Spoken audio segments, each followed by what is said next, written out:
अर्जुन बोलता है वो कृपाचार्य, द्रोणाचार्य, भीष्म, दुर्योधन, दुशासन और उनके भाइयों को मारने से अच्छा है कि वो भीख मांग के रोटी खा लेगा। बात ये बोली गई है, कोई टीचर हो, भीष्म पितामह हो, जब वो अपने किसी लाभ, अपनी ईगो की वजह से गलत साइड पे खड़ा हो जाए तब वो टीचर नहीं रहता। द्रोणाचार्य ने फाइनेंशियल अपनी प्रॉब्लम के लिए गलत साइड को चुन लिया था और अभी तक उसको ढो रहा है, तो वो टीचर होने का अपना हक खो चुका। फिर बोलता हूं सिर्फ सत्य। और भीष्म पितामह अपनी वचन की वजह से, एक वचन उन्होंने दिया था, सत्य से बड़ा कोई वचन नहीं होता। यहाँ पे मेरा वचन आ गया, वहां पे ईगो आ गई। उन्होंने वचन दिया तो उसकी वजह से वो सच के खिलाफ ही खड़े हो गए, तो वचन नहीं रहा और भीष्म पितामह की क्रेडिबिलिटी नहीं रही कोई। क्योंकि जो आदमी सब कुछ जानते हुए भी गलत साइड पे खड़ा है वो गलत है। जिसे पता नहीं था, जो उनको तो पता नहीं, वो तो अंधा है। उससे बड़ा दोष भीष्म पितामह, कृपाचार्य और द्रोणाचार्य का है। और अर्जुन को कृष्ण यही बताएंगे। आगे कृष्ण अर्जुन को समझाएंगे इस वर्ष में नहीं कि अर्जुन, अगर तू ये सिर्फ राज्य के लिए कर रहा होता और लड़ाई से हट रहा होता तो मैं तेरा साथ देता कि अर्जुन चल कोई चक्कर नहीं, राज्य छोड़ दे जाते हैं। पर बात राज्य की नहीं है, बात लालच की नहीं है। लालच तुझ में बचपन में से ही नहीं था, मैं तुझे बचपन से जानता हूं। लालच तेरे में कभी रहा ही नहीं, लोभ तेरे में कभी रहा ही नहीं। हाँ, तेरे मोह जरूर है। मोह माने अटैचमेंट। जहां पे मोह आ गया वहां पे ईगो आ गई, जहां पे मोह आ गया वहां पे मैं मेरा आ गया। तो मोह रहा है तेरे में। जहां पे मोह आ गया वहां पे अहिंसा हो नहीं सकती, वहां पे हिंसा है। अगर देखा जाए तो यहाँ पे मोह है, अटैचमेंट है, उस मोह में ही हिंसा है। क्योंकि मोह आता है जहां पे, वहां पे डिवीजन आ जाती है। और सत्य से आदमी दूर होता है जब मोह होता है, जहां पे अटैचमेंट होती है।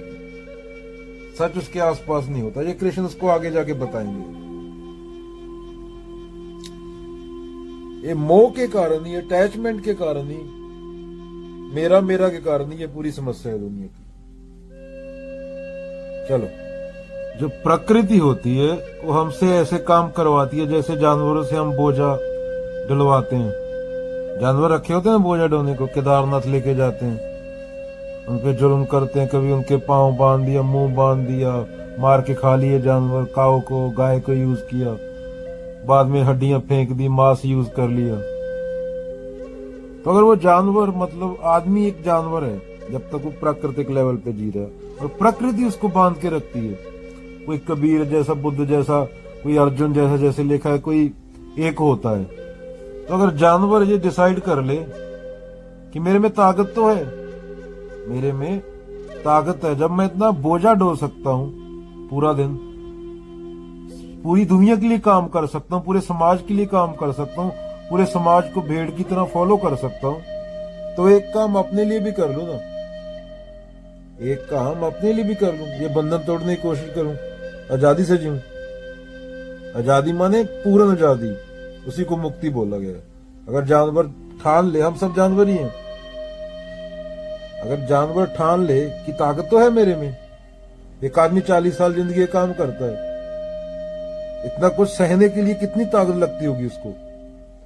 40 साल जो नौकरी करना नहीं चाहता, वो एक दफ्तर में बैठा रहता है, कितना हिम्मत चाहिए होता है। गलत काम करता है, लोगों से रिश्वत लेता है, 10 रुपए यहाँ से, 20 रुपए यहाँ से, फिर घर लेके जाके उनकी मिठाई लेके जाता है फैमिली के लिए, मजबूरी में 4 बच्चे पैदा कर देता है। तो एक काम अपने लिए भी कर लूं, ताकत तो है बोला जैसे, तो ये बंधन तोड़ने की ट्राई क्यों ना करूं। एक चिड़िया है, चिड़िया बोले मुझे नहीं रहना सोने के पिंजरे में। सोने के पिंजरे में चाहे मोती मिलते हो खाने को, 20 साल जीना, 5 साल जी लूंगी। टांग फंसी है, कोई जानवर बोल दे टांग शिकंजे में फंस गई, टांग काट दूंगा, लंगड़ा के चलूंगा, पर आजादी से चलूंगा। तो कृष्ण वो समझाने की कोशिश कर रहे हैं। क्या है, चिड़िया बोले बाज खा जाएंगे पर 20 साल की जगह 5 साल जीऊंगी, पर आजादी से तो जीऊंगी ना। वो बोला गया उसको। अध्यात्म की शुरुआत यहां से होती है, जब बंदा ठान ले कि गलत पूरी दुनिया भी हो सकती है। सच को किसी के प्रमाण की जरूरत नहीं। अगर पूरी दुनिया एक साइड पे खड़ी, दुनिया पूरी हिस्ट्री में गलत ही रही है, इसलिए तो 10-12 बंदे हुए उंगलियों पे गिन सकते हो जो जिन्हें बंदे कह सकते हो। तो दुनिया तो गलती होती है हमेशा, भीड़ तो सिक्योरिटी में तो भीड़ें चलती हैं। तो कृष्ण वही समझाने की कोशिश कर रहे हैं, अर्जुन सबसे ऊपर सत्य, सच